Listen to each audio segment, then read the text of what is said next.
உங்க லைஃப்ல இருக்க பொண்ணுங்களோட நீங்க வேற ஒரு லாங்குவேஜ்ல பேசுற மாதிரி எப்பவாவது தோணியிருக்கா? ஒரே விஷயத்த தான் 2 பேரும் பாக்குறீங்க. ஆனா நீங்க ஒன்னு பாக்குறீங்க, அவங்க வேற ஒன்னு பாக்குறாங்க. ஏன் புரியலன்னு 2 பேருக்கும் தெரியல. அப்படிதானே? இது ஏதோ சினிமா கதை மாதிரி இல்ல. இது அண்டர்ஸ்டாண்டிங்ல இருக்க ஒரு பெரிய கேப். இது பசங்களையும் பொண்ணுங்களையும் தனிமையா, தப்பா புரிஞ்சுகிட்ட மாதிரி ஃபீல் பண்ண வைக்கும். ஆனா இந்த கேப்ப நீங்க சரி பண்ண முடிஞ்சா என்ன? பொண்ணுங்க என்ன பண்றாங்கன்னு மட்டும் இல்ல, அவங்க ஏன் அப்படி பண்றாங்கன்னு உங்களுக்கு ஒரு ஐடியா கிடைச்சா என்ன?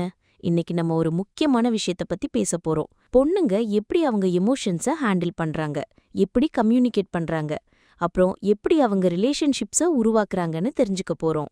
ஒன்னு தெளிவா சொல்லிடலாம். இது யாரையும் மேனிப்புலேட் பண்றது இல்ல. இது உண்மையான அண்டர்ஸ்டாண்டிங் பத்தி தான். இது மூளையில இருந்து தான் ஸ்டார்ட் ஆகுது. ஒரு டாக்டர் சொன்னபடி பொண்ணுங்களுக்கு எமோஷன்ஸ ப்ராசஸ் பண்ண ஒரு பெரிய சூப்பர் ஹைவே இருக்கு. ஆனா பசங்களுக்கு ஒரு சின்ன ரோடு மாதிரி தான். பொண்ணுங்க மூளையில லாஜிக்கும் எமோஷனும் ஃப்ரீயா மிக்ஸ் ஆகும். இதனால நிறைய பொண்ணுங்களுக்கு ஒரு ஃபீலிங்க பத்தி பேசுறது, அந்த ஃபீலிங்க சும்மா சொல்றதில்ல, பேசுறதே அதை ப்ராசஸ் பண்றதுல ஒரு பார்ட். அவங்க ஆஹா மொமெண்ட் அவங்க தலைக்குள்ள மட்டும் நடக்காது. அவங்க அதை வாய் விட்டு சொல்லும்போது தான் அது நடக்கும். இந்த ஒரு டிஃபரன்ஸ் தான் மத்த எல்லாத்தையும் புரிஞ்சுக்க ரொம்ப முக்கியம். சரி, முதல்ல ஒரு பெரிய தவறான எண்ணத்த பத்தி பேசுவோம். பொண்ணுங்க ரொம்ப எமோஷனலா இருப்பாங்கங்கிறது. பல வருஷங்களா இந்த வார்த்தைய உண்மையான ஃபீலிங்ஸ புறக்கணிக்க, கருத்துக்கள அடக்க யூஸ் பண்ணிருக்காங்க. ஆனா இந்த ஓவர் எமோஷனாலிட்டிங்கிறது ஒரு ஸ்பெஷல் பவரா இருந்தா என்ன? ஸ்டடீஸ் காட்டுது, பொண்ணுங்க எமோஷனல் இன்டெலிஜென்ஸ்ல, அதாவது ஈக்யூல அதிகமா ஸ்கோர் பண்றாங்க. இது எமோஷனால ஓவர்வெல்ம் ஆகுறதில்ல. இது அவங்க கிட்டயும் மத்தவங்க கிட்டயும் எமோஷன்ஸ அடையாளம் கண்டு புரிஞ்சுகிட்டு மேனேஜ் பண்றதுல பெட்டரா இருக்கிறது. பொண்ணுங்க எம்பத்தி அப்புறம் சிக்னல்ஸ படிக்கிறதுல ரொம்ப நல்லா இருப்பாங்க. இந்த பவர் அவங்களுக்கு சின்ன சின்ன சிக்னல்ஸ கூட பிக்கப் பண்ண உதவும். பசங்க மிஸ் பண்ணலாம்.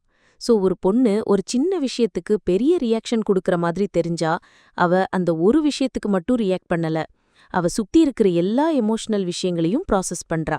ஓவர் எமோஷனல் மாதிரி தோன்றது உலகத்தை இன்னும் டீப்பா பாக்குறது தான். இது ஒரு ஸ்பெஷல் பாயிண்ட், ஒரு குறைபாடு இல்ல. இது நம்மள 2வது சீக்ரெட்டுக்கு கூட்டிட்டு போகுது. நிறைய பொண்ணுங்களுக்கு கம்யூனிகேஷன்ங்கிறது வெறும் இன்ஃபர்மேஷன் ஷேர் பண்றது இல்ல, அது ஒரு கனெக்ஷனை உருவாக்குறது. இதுதான் பசங்களுக்கும் பொண்ணுங்களுக்கும் நடுவுல பெரிய பிரச்சனை. பசங்க பேசும்போது டைரக்டா சொல்றதையும் பிரச்சனைக்கு சொல்யூஷன் கண்டுபிடிக்கிறதையும் ஃபோக்கஸ் பண்ணுவாங்க. ஆனா பொண்ணுங்க ஒரு நல்ல பாண்ட் பில்ட் பண்றதையும் எல்லாரும் இன்க்ளூடட்னு ஃபீல் பண்றதையும் ஃபோக்கஸ் பண்ணுவாங்க. நீங்க எப்பவாவது ஒரு சிம்பிள் கேள்வி கேட்டு அதுக்கு பதிலா ஒரு பெரிய கதை கேட்டிருக்கீங்களா? அது தப்பான கம்யூனிகேஷன் இல்ல, அது ஒரு வேற கோல். அவங்க வெறும் இன்ஃபர்மேஷன் கொடுக்கல, அவங்க உங்கள அவங்க வேர்ல்டுக்குள்ள இன்வைட் பண்றாங்க. அவங்க என்னங்கிறத மட்டும் இல்ல, யாரு எப்படி அப்புறம் எப்படி ஃபீல் ஆச்சுங்கிறதையும் சேர்த்து ஒரு ஸ்டோரிய சொல்றாங்க. இதுதான் உண்மையான க்ளோஸ்னஸ உருவாக்குற வழி. இதனால தான் தலையசைக்கிறது, கண்ண பாக்குறது, அப்புறம் ஆமா மாதிரி சின்ன சவுண்ட்ஸ் கொடுக்கறது ரொம்ப முக்கியம்.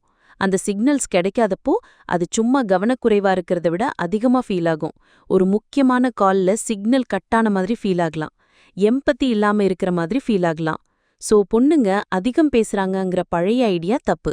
இது வார்த்தைகளோட எண்ணிக்கைய பத்தி இல்ல, அது வார்த்தைகள் உருவாக்க ட்ரை பண்ற கனெக்ஷனோட குவாலிட்டிய பத்தி.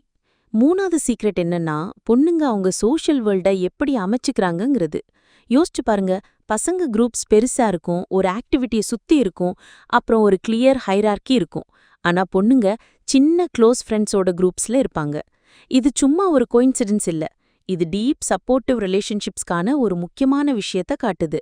இது ஒரு பெரிய நெட்வொர்க்கும் ஒரு சின்ன ஸ்ட்ராங் சப்போர்ட் சிஸ்டமுக்கும் உள்ள வித்தியாசம். பொண்ணுங்க சோஷியல் மாடல் பரஸ்பர சப்போர்ட்டும் ஃபீலிங் ஷேரிங் உள்ளே பில்ட் ஆயிருக்கும். இந்த ஃப்ரெண்ட்ஷிப்ஸ் வெறும் ஃபன்னுக்காக இல்ல, அதுல கோ ரெகுலேஷன்னு ஒரு ப்ராசஸ் நடக்கும். அது என்னன்னா, ஃப்ரெண்ட்ஸ் ஒருத்தருக்கொருத்தர் அவங்க எமோஷன்ஸை மேனேஜ் பண்ண ஹெல்ப் பண்ணுவாங்க. ஒரு பொண்ணு அவளோட பெஸ்ட் ஃப்ரெண்டோட ஒரு பிரச்சனையை பத்தி பேசலாம், வெறும் சொல்யூஷன் கெட் பண்றதுக்கு மட்டும் இல்ல, அவ ஃபீலிங் சரிங்கிறத கன்ஃபார்ம் பண்ணவும். அந்த கன்ஃபர்மேஷன் தான் கஷ்டத்தை குறைக்கும். இதனால தான் அந்த சின்ன குரூப்ல ஒரு சண்டையோ இல்ல ஒரு டிசப்பாயின்ட்மெண்ட்டோ அப்சல்யூட்லி ஒரு பெரிய பிரச்சனையா ஃபீல் ஆகும்.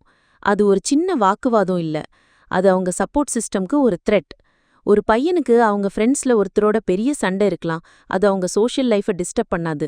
ஆனா நிறைய பொண்ணுங்களுக்கு அவங்க செல்ஃப் எஸ்டீம் அவங்க ரிலேஷன்ஷிப்ஸோட ஹெல்த்தோட க்ளோஸ்லி கனெக்ட் ஆயிருக்கிறதுனால ஒரு க்ளோஸ் ஃப்ரெண்ட்ஷிப்ல ஒரு பிரச்சனை ஒரு பெரிய சைக்கலாஜிக்கல் பிரச்சனையா ஃபீல் ஆகலாம். 4வது சீக்ரெட் என்னன்னா, ஒரு வார்த்தை கூட பேசாம எவ்ளோ விஷயங்கள் சொல்லப்படுதுன்னு புரிஞ்சுக்கிறது. எல்லாரும் பாடி லாங்குவேஜ் யூஸ் பண்ணாலும், சில ரிசர்ச் சொல்லுது, பொண்ணுங்க சிக்னல்ஸ அனுப்புறதுலயும் ரிசீவ் பண்றதுலயும் ரொம்ப ஸ்கில்டா இருப்பாங்க. அவங்க மைண்டு எமோஷனல் டேட்டாவை facial expressions, tone of voice, அப்புறம் போஸ்டர்ல இருந்து படிக்க பெட்டரா உயரா இருக்கலாம். இது டாக்டர் கிட்டத்தட்ட ஒரு சைக்கிக் கெப்பாசிட்டின்னு சொல்றாங்க. இதுக்கு என்ன அர்த்தம்னா, ஒரு பொண்ணு நான் ஃபைன்னு சொல்லும்போது ஆனா அவங்க கை கட்டி வாய்ஸ் ஃப்ளாட்டா இருந்தும் கண்ணை பார்க்கலனா, அவங்க அந்த ஃபுல் மெசேஜையும் நீங்க படிக்கணும்னு எக்ஸ்பெக்ட் பண்றாங்க. நான் வெர்பல் கியூஸ் வெறும் அடிக்குறியீடு இல்ல, அதுதான் உண்மையான ஸ்டோரி.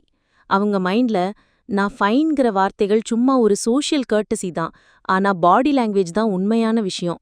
அந்த சிக்னல்ஸை இக்னோர் பண்றது ஒரு ஆர்டிக்கிளோட ஹெட்லைனை மட்டும் படிச்சுட்டு ஃபுல் ஸ்டோரியும் விட்டுற மாதிரி. அப்புறம் இங்க தான் நிறைய ஃப்ரஸ்ட்ரேஷன் வருது. ஒரு பையன் நான் ஃபைன்னு கேட்டு அதை அப்படியே ஏத்துக்கிட்டு பிரச்சனை முடிஞ்சிருச்சுன்னு நினைக்கலாம். அப்புறம் டென்ஷன் அதிகமாகும் போது ஷாக் ஆகலாம். இதுக்கிடையில அவ டோட்டலா இக்னோர் ஆன மாதிரி ஃபீல் பண்றா. சவுண்ட் ரூஃப் ரூம்ல கத்துற மாதிரி. அவ தன்னோட கஷ்டத்தை தெளிவா கம்யூனிகேட் பண்ணிட்டதா நம்புறா. அப்புறம் அந்த வாழ்மொழி போய் நீங்க இன்னும் டீப்பா போய் கேர் பண்ணணும்னு ஒரு கியூவா இருந்துச்சுன்னு நம்புறா. நீ என்ன சொல்ல வரேன்னு ஏன் டைரக்டா சொல்ல மாட்ட? இது உலகம் முழுக்க பசங்களால கோபமா கேட்கப்படுற ஒரு கேள்வி. 5வது சீக்ரெட் என்னன்னா, இன்டைரக்ட்னஸ் மாதிரி தோன்றது பெரும்பாலும் ரிலேஷன்ஷிப்ஸை ஹார்மோனியஸா வச்சுக்க ஒரு ஸ்மார்ட் ஸ்ட்ராட்டஜி. கனெக்ஷனுக்கு முக்கியத்துவம் கொடுக்கற ஒரு மைண்ட் செட்டுக்கு டைரக்ட் பிளண்ட் டிமாண்ட்ஸ் அக்ரெசிவா த்ரெட்டனிங்கா ஃபீல் ஆகலாம். ஸோ ஒரு டிமாண்ட் பண்றதுக்கு பதிலா ஒரு பொண்ணு ஒரு சஜஷன் கொடுக்கலாம், இல்ல ஒரு கேள்வி கேட்கலாம். உதாரணத்துக்கு, அந்த ரெஸ்டாரண்ட் நைஸா இருக்கு இல்லையா? இது ஒரு மேனிப்புலேஷன் டூல் இல்ல, இது சிச்சுவேஷனை செக் பண்ற ஒரு வழி. இது ஒரு ஆர்டர் கொடுக்கறதுக்கு பதிலா ஒரு நெகோஷியேஷனை ஓப்பன் பண்ணுது. இது மத்த பர்சனுக்கு அக்ரி பண்ண, வேற ஐடியா கொடுக்க, இல்ல சேர்ந்து ஒரு டெசிஷன் எடுக்க ஒரு சான்ஸ் கொடுக்குது.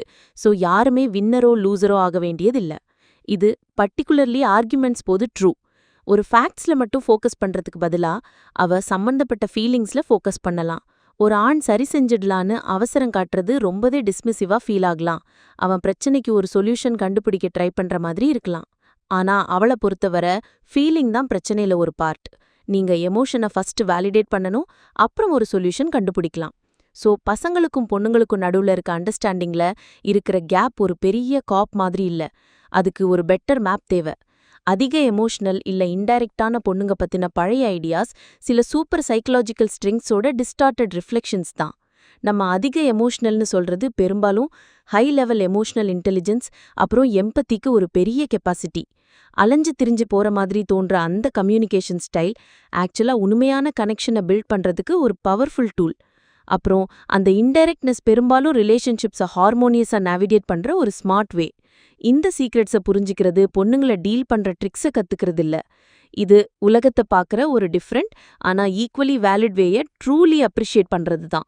8 வழி சூப்பர் ஹைவே எமோஷனுக்கு ஒரு டிசைன் ஃப்ளா இல்ல, அது ஹியூமன் கனெக்ஷனுக்கு ஒரு ஹை பர்ஃபார்மன்ஸ் என்ஜின். அப்புறம் நீங்க மேப்பை ரீட் பண்ண கத்துக்கிட்ட உடனே நீங்க தொலைஞ்சு போறதை அவாய்ட் பண்றது மட்டும் இல்ல, உங்க லைஃப்ல இருக்க பொண்ணுங்களோட டீப்பர் அண்ட் மோர் ஆத்தென்டிக் ரிலேஷன்ஷிப்ஸ்க்கு ஒரு வேர்ல்டுக்கு உங்களையே ஓபன் பண்றீங்க. சீக்ரெட்ஸ் எப்பவுமே உங்ககிட்ட இருந்து மறைக்கப்படல, நீங்க அது எழுதின லாங்குவேஜை கத்துக்க வேண்டியது இருந்தது.